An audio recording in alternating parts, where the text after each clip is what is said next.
Let me tell you a story. The truth shall set you free. So lalela mntomnyama asiqale.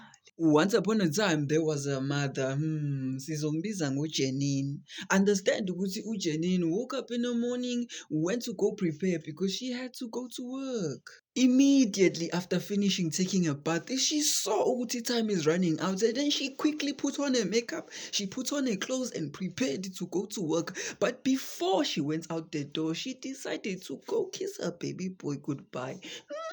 Like any normal day, she said goodbye to her baby boy. Her baby boy was off going to college. Yeah, now she was off going to work. And then they were gonna come back and meet each other in Dambama in the evening. So she walked and walked, and then she was able to get to the bus stop. She waited for the bus stop. The bus came. She got on the bus and off she went to work. Immediately when she got to work, she started doing her thing. She was very busy. She was a boss lady. So after work, she then clocked out and then decided to leave. She took the bus, which left her near her neighborhood, and then she stepped out of the bus, and like normal, she decided to walk home. She was walking. It was a normal day. Nothing weird was happening. Hlakanipha-ke mntomnyama and understand ukuthi she lives in a hood, a very dangerous township in America called Detroit. Understand ukuthi that day, that same day where she decided ukuthi she's gonna walk home, she did not notice ukuthi the neighborhood boys have been watching her for a very long time. Understand-ke mntomnyama ukuthi they stopped uJanet whilst she was walking, and then they pulled out induku zokuqhweba and told her to follow them. And so Janet had no choice. Seeing ukuthi they just pulled out their things, she then decided to walk with them and follow, but she was scared. Understand ukuthi once they were inside the house and no one could see them, they then proceeded to RP uJanet.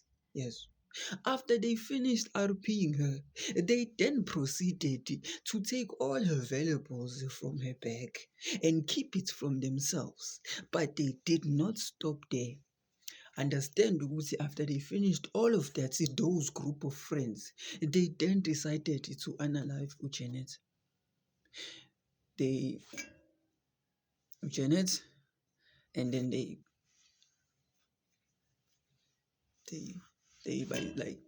by Susa, they took it off. These are the group of friends that did this.